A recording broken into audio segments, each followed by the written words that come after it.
Professor Nze Ile, even the second use a video where address this issue because of the very high value in place on the one.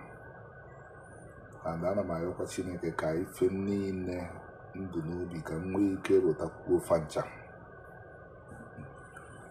Ọ na-agbakwa mgharị ife mmerụ na onye Igbo ada aghọta na problem a ndị Igbo na-enwe ga-egetikwa worse nwere religious background. Onye Igbo na-eche na problem ya wụ Nigerian policies, but onye Igbo ada anọkọta ghọta not because of etu nyanwawo onye Igbo si wee arrange onwe ya ka Nigerian policies ji wee ghara ịdị na favor. For example, onye Igbo ada aghọta na ife eji rename streets na Lagos because na ndị Igbo hapụrụ be ha gba na Lagos turn to home. Onye Igbo si na ebe ya wee nọdụ na ana Yoruba amam ka mmesi akọwe ọnwụ na ịba n'ime Yoruba ifu na onwekwo any part of ha n'Igbo ka use all the term kacha the common mmepe onweghị any part of ha n'Igbo aka ha mepe karịa part ha na Yoruba niile. Mana onye Yoruba si n'ebe ahụ ya wee baa na ana Yoruba ọ dịka ife ị ga-afụ na ife dịka 20 centuries ago o si ebe a pụta na-achọ ka o visit ya maka ọzọ visit ka a ga-akpọ ya ndị Igbo na-eme n'ala Igbo. Ọ sị na ya na-eje village. Ife a adịchara simple ịghọta. Ife onye Igbo na-aghọta village to mean wee bedo backward, ebe ndị na-akpa nsi na ndị na-eme ife ọjọọ nọ. Ọ da-afụ village literally. And message ife ha na-esende bụ na ọfụọzi village ahụ asọ ụnọ, ọfụọzi ana nke ya ahụ asọ ụnọ. Even they got ife ọfụma na my father the report bie Lagos enye leave onye ejeba ife ọ na-egwu ka eje ụnọ. Mana kịta ife ga-anụ n'ọnụ 99% of ndị Igbo ka nga village. If I'm with serious implication, far-reaching ones. So, mana the able to very tragic onye Igbo ada aghọta na ife ọ na-eme ka Nigeria ji esokwu etu Nigeria si eso. O nwere nke mma ekwu na ndị mma nkwunata ya n'ezi maka nkwu ya n'ezi ọrụzie iwepụ responsibility from ndị committee genocide. Nigeria ọkwado ndị Igbo si etu ya mee.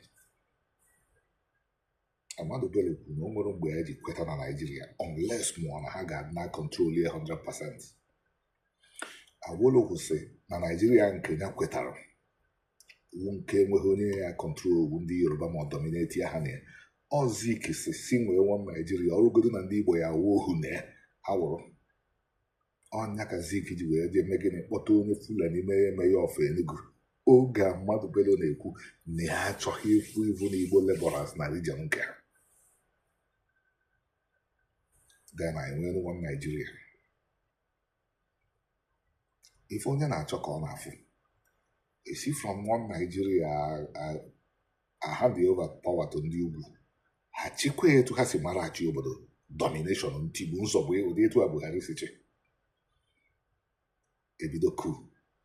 Nigerians niile agbakọta aka mee coup maka na ndị Igbo amaghị na eze ha eze a na-ede ha ede ebụghị ndị Igbo tụọ ihe mmadụ 3 million. Nwekwa ife ndị Igbo mụtara ya. Ndị Igbo tụnye mmadụ 3 million na one Nigeria ha. Jee na history of ma ndị mmerụ eji nwee one Nigeria bụ ndị Igbo. Mana ife ndị Igbo na-aghọta awụ na ha chọrọ ka ha pụọ egbuo ha. Ọ bụghị a na-achụ ha nọrọ onwe ha jụ ma makụ ndị ọzọ. Den ndị ọzọ ghọtazie na ọha akakwanụ mma ebe ha achọghị ịnọrọ onwe ha ka egbuchapụ ha egbuchapụ. Enwekwana ife ọzọ mere between 1966 and 1970 karịa ya. Ndị ọzọ na-ekwu na ha chọrọ ndị Igbo sị mba na anyị chọrọ ka anyị nchabụrụ sofu. Ndị Igbo sị gịnị? Anyị chọrọ ka anyị nchabụrụ sofu.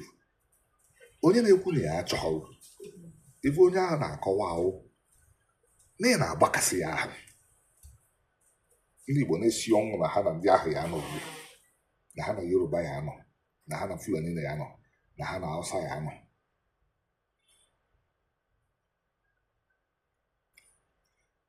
Because ife onye na-achọ ka ọ na-afụ circumstances nyere ndị Igbo aka nweta ife ahụ ndị Igbo na-achọ. From ije mee coup wee danye n'aka Ironsi na Ironsi ime unification decree ndị na-ede ha ede nwee justification igbuchapụ ndị Igbo. Ọ gbuchapụ ndị Igbo ahụ ka egbochikwara ndị Igbo ọnụ ha soro na-ekwu na anụ civil war.